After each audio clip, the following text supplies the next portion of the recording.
So at 58 years old, I got fired from my job via 12-minute Zoom call. Now, that may not sound terribly exciting. That may sound like something that many other people have gone through. I don't know. Difference for me is that I have been in the same industry for about 40 years. In my case, it's the steel industry. I've been in purchasing, sales, administration, management, ownership.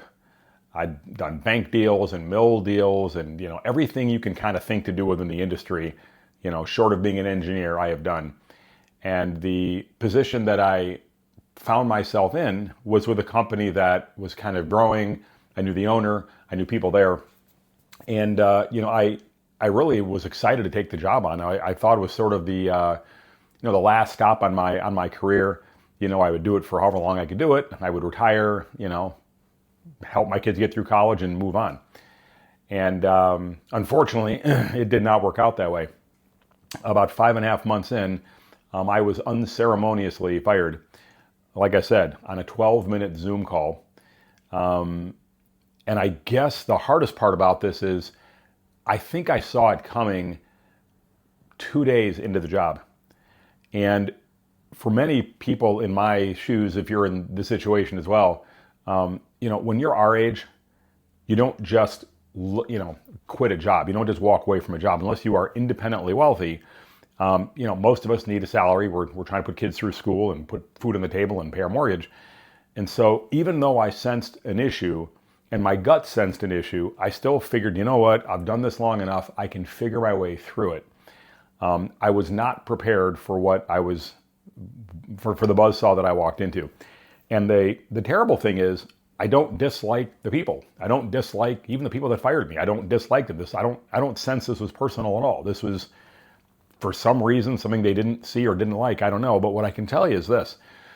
For folks in my generation, that is Generation, X, and I'm hearing about it from Generation Z, believe it or not, and that is this sort of sense of loyalty appears to be gone. I didn't want to believe that until I had had this experience, my own, with the sense that, loyalty really isn't rewarded anymore. That's kind of the bottom line of this, right? I'm sure you're seeing that. And so what do you do? What do we do? What do I do? Because, if you're in our position, you still have to make a living. In my case, I've got, a wife, mortgage, 3 kids in college. I can't just stop what I'm doing. And so how do you become smarter? How do you become, more loyal, more intelligent, et cetera, et cetera, et cetera? And the reality is, I don't really know. I don't know if I have a great answer for that.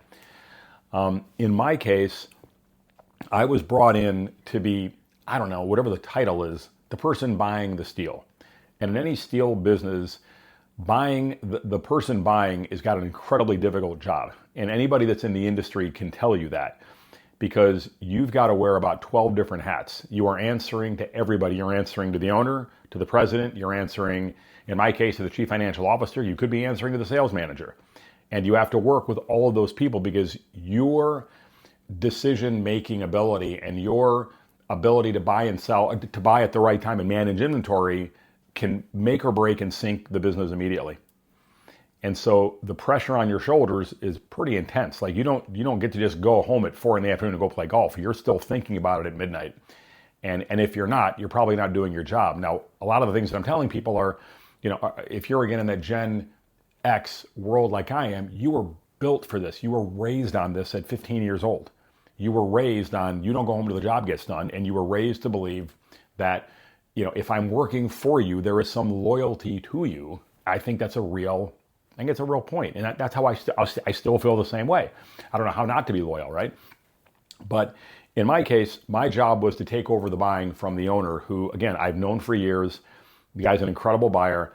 I think I'm pretty good at what I do, but I can't be good at what I do unless I'm given the tools to actually do it. And unfortunately, I was never really given the freedom to, even issue a PO without 3 people verifying and checking off on what I was doing. I was never able and allowed really to bid on my own. I really wasn't allowed to do that because there were all these rules in place, except here's the funny thing. None of the rules were written down. And that was a mistake I think I made when I got hired, which is I didn't demand, a job description. So in my case, most of the companies I've ever worked for, I've worked for other owners. And I knew that this was my job, or I came in as a salesperson, or in some cases I own my own business. So this is the first time I was hired in as sort of a corporate, I don't know, a management, right? But I didn't ask for a job description, nor did I ask for a specific guideline of what is it that I'm being judged on? What is it that I'm responsible for? And indeed, the system they had already in place was a system they were all used to using. I'm not saying it's a bad system. I'm saying it's their system. And the feeling I kept getting was they wanted me to eventually change and tweak the system, but I still couldn't even figure out what their system was. The business moved that fast. And again, many steel businesses move pretty quickly. But you'd love to have some sort of an SOP or some sort of an operating something to follow along. Guys, I struggled for 5.5 months. I tried so hard to figure out what they wanted me to do. And, even amongst conversations that I had with the owner, who was a friend of mine, and the president and various other people in the company, it seemed like there was such a disconnect. And I think the part that hurt the most wasn't losing the income, although that certainly was a frustrating part of it. It was the fact that I had spoken to my friend, the owner, about a week before, and offered to walk away, as a friend, to say, look, if this isn't working, let's come up with another plan. My idea was, we'll shake hands and I'll sell you some steel. We'll figure out something like we had always been doing. And I was kind of assured everything was fine. Well, something happened over the next week. I'm still not sure what it was, and it doesn't matter. I was brought into a Zoom meeting and said that my services were no longer needed. To this day, it's been a year. I don't know what happened. I guess it doesn't matter what happened. But the rub, right, is I was loyal to that company to a fault. I was loyal to the people that were there. I was loyal to the system. I was loyal to the belief that I was helping to build something.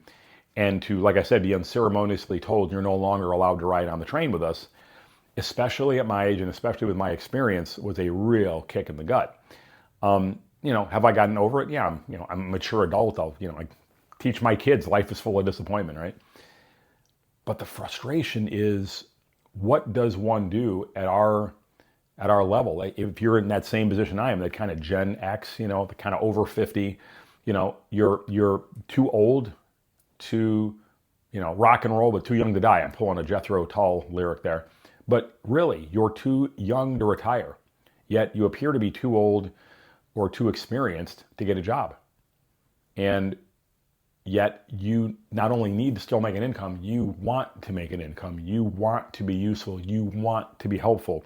You want to be seen as that person that knows their stuff.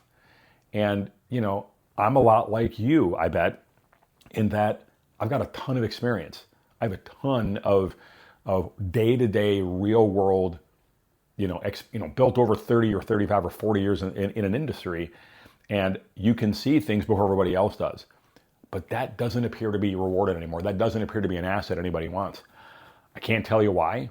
It's an asset I find to be relevant and I find to be of value. But, I'm not the owner of a company with 200 employees, so I don't get to make that call.